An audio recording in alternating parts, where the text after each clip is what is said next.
Love, sex, ഇത് രണ്ടും എൻ്റെ ജീവിതം തന്നെ നശിപ്പിച്ചു. അങ്ങനെയല്ല, ലവ്, സെക്സ്, ഇത് രണ്ടിനും വ്യത്യാസം അറിയാത്ത ആൾക്കാർ കാരണം എൻ്റെ ജീവൻ നശിച്ചു. യാ, പ്രേമത്തിൻ്റെ അങ്ങേ അറ്റമാണ് മോഹം എന്ന് പറയാറുണ്ട്. But I don't think that's true. പ്രേമം എന്നുള്ളത് രണ്ട് മനസ്സ് തമ്മിലുള്ളതാ. But sex is just physical. മനസ്സിന്റെ കാര്യത്തിനെയും ശരീരത്തിന്റെ കാര്യത്തിനെയും ഒരേപോലെ നോക്കുന്നത് മണ്ടത്തരമല്ലേ? പ്രശാന്ത്, ഏയ്, നീ എന്താണ് ഇവിടെ ചെയ്യുന്നേ? നിന്റെ അടുത്ത് കുറച്ച് സംസാരിക്കാനുണ്ട്. മര്യാദയ്ക്ക് പറയണോ ഇവിടുന്ന് പോയേക്ക്. നിന്നെ കാണുമ്പോൾ തന്നെ എനിക്ക് വെറുപ്പ് തോന്നുന്നു. മനസ്സ് തുറന്ന് സംസാരിക്കാൻ പോലും എനിക്ക് ആരുമില്ല. ജസ്റ്റ് ഒരു 5 minutes. എന്താ പറയാൻ പോകുന്നേ? നീ നാട് മുഴുവനും കടന്നിട്ട് ഇപ്പോഴാണ് എനിക്ക് ബുദ്ധി വന്നത്. ഞാൻ മാറിയെന്ന് വന്ന് നിൽക്കുമല്ലേ? ശരി, നീ ഇതിനു മുമ്പ് എത്ര ചീത്തയായാലും ഇനി നീയാണ് എനിക്ക് എല്ലാന്ന് പറഞ്ഞിട്ട് മറ്റുള്ളവരെ പോലെ വന്ന് നിൽക്കണമല്ലേ? നിനക്കൊക്കെ ഉളിപ്പും മാനമല്ലേ? നമുക്ക് വിശന്നാൽ കഴിക്കും, ഉറക്കം വന്നാൽ ഉറങ്ങും. ഇതൊക്കെ തീരുമാനിക്കുന്നത് നമ്മുടെ ആവശ്യങ്ങളാ.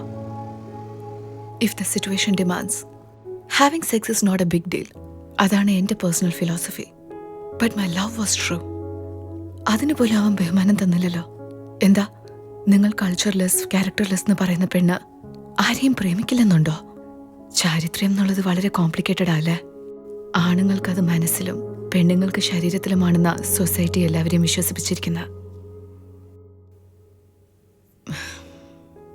മിഥുൻ എൻ്റെ ഫിലോസഫിക്ക് ചേരുന്ന ഒരു ചെറുക്കന. നിങ്ങൾ പറയുന്ന കൾച്ചർലെസ് എന്ന കാര്യത്തിൽ അവൻ എന്നെക്കാട്ടിലും മോശം. ഞങ്ങൾ തമ്മിൽ വലിയ ലവ് ആൻഡ് കെമിസ്ട്രി ഇല്ലെങ്കിലും ഒരു നല്ല അണ്ടർസ്റ്റാൻഡിങ് ഉണ്ടായിരുന്നു. പക്ഷേ അത് 4 ചുമരിന് പുറത്തായിരുന്നു.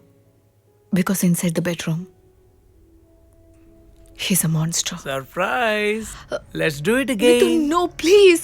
Oh, come on. It's been long time. Mithun, please, മനസ്സിലാക്കാൻ എനിക്ക് പറ്റുന്നില്ല. Okay. Fine, Please. fine.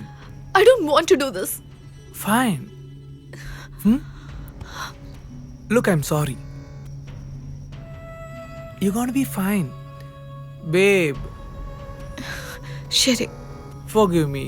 Please. ശരി, it's okay. I'm so sorry. Mithun, ഒരു പെണ്ണിന്റെ വേദന കണ്ട് രസിക്കുന്ന ഒരു മൃഗമാണവൻ. He's a satiromaniac.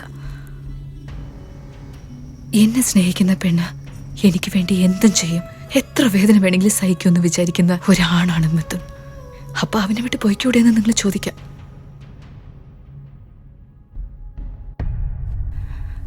But I can't.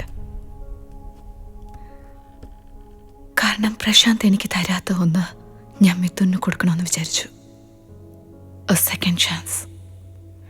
എന്നാൽ അവൻ മുട്ടും മാറിയില്ല. അവൻ്റെ അഡിക്ഷൻ കൂടിക്കൂടി വരികയായിരുന്നു. അതിന് ഞാൻ കൊടുത്ത വില പെയിൻ, അൺഇമാജിനബിൾ പെയിൻ. ഒരു പോയിന്റിന് ശേഷം ഈ സൊസൈറ്റിക്കും എനിക്കും ചേരില്ല എന്ന് മനസ്സിലായി. ഒന്ന്, ഈ സൊസൈറ്റി തെറ്റായിരിക്കണം, അല്ലെങ്കിൽ എൻ്റെ ഐഡിയോളജീസ് തെറ്റായിരിക്കണം. ഈ പ്രശ്നങ്ങളിൽ നിന്ന് രക്ഷപ്പെടാൻ എനിക്ക് തോന്നിയ ആദ്യത്തെ സൊല്യൂഷൻ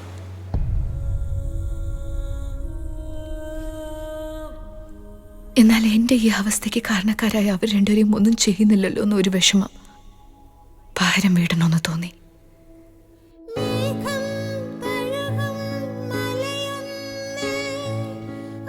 എനിക്ക് വേണമെങ്കിൽ ഞാൻ തന്നെ അവരെ കൊല്ലാമായിരുന്നു. അതായിരിക്കും എളുപ്പവും. But death is an easiest punishment. I saved it for myself.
പിന്നെ രണ്ടാമത്തെ ക്വസ്റ്റ്യൻ, വേറെ വഴിയില്ലേ? എപ്പോഴും അവൾ എന്തിനാണ് മണ്ടത്തരം ചെയ്യുന്ന പെണ്ണിനെ പോലെയുള്ളത്? വൈ? Why not? അത് മണ്ടത്തരം എന്നുള്ളത് നിങ്ങളുടെ തോന്നലല്ലേ? അതല്ല, ബുക്ക് പഠിച്ചു കഴിഞ്ഞപ്പോൾ എനിക്കും ചില ബെറ്റർ ഓപ്ഷനൊക്കെ തോന്നി. ഓപ്ഷൻസ്. കയ്യിലൊരു ബുക്ക് വെച്ച് വായിച്ച് ഓരോ ക്യാരക്ടറിന്റെ മൂവ്മെന്റ്സും ദൂരെ ഇരുന്ന് നോക്കുന്നവർക്കും ആ ബുക്കിന്റെ അകത്ത് ക്യാരക്ടറായിട്ട് ജീവിക്കുന്നവർക്കും വ്യത്യാസമുണ്ട്. എല്ലാം കാണുന്ന നമുക്ക് ഐഡിയാസും ഒരുപാടുണ്ടാവും, ഓപ്ഷൻസും ഒരുപാടുള്ളതുപോലെ തോന്നും. എന്നാൽ ആ ക്യാരക്ടറിന്റെ ദൃശ്യം ചെറുതാണ്. അവക്ക് അവളെ മാത്രമേ അറിയൂ. ആ നിമിഷം അവക്ക് തോന്നുന്നതാണ് ശരി. ഈ ലോകത്തുള്ളവർക്ക് ഞാൻ ചെയ്തത് തെറ്റായി തോന്നാം, എന്നാൽ എനിക്ക് ഞാൻ ചെയ്തതാണ് ശരി. പൊതുവെ ഒരു കഥയിൽ ഹീറോ അല്ലേ അവസാനം ജയിക്കുന്നത്? എന്നാൽ അത് അങ്ങനെയല്ല. ആരാണോ ജയിക്കുന്നത് അവരാണ് ആ കഥയിലെ ഹീറോ. അവൻ നല്ലവനായാലും ശരി, ചീത്തയായാലും ശരി, ജയിക്കുന്നവനാണ് ഹീറോ. എന്റെ കഥയിൽ ഞാനൊരു വൃത്തികെട്ടവളായിരിക്കാം, ഈ സൊസൈറ്റിക്ക് ചേരാത്ത ഒരാളായിരിക്കാം, എന്റെ ജീവിതത്തിൽ തോറ്റ ഒരാളായിരിക്കാം, അല്ല, ഒരു ചീത്ത പെണ്ണായിരിക്കാം. എന്നാൽ എന്റെ കഥയിൽ ജയിച്ചത് ഞാനാണ്.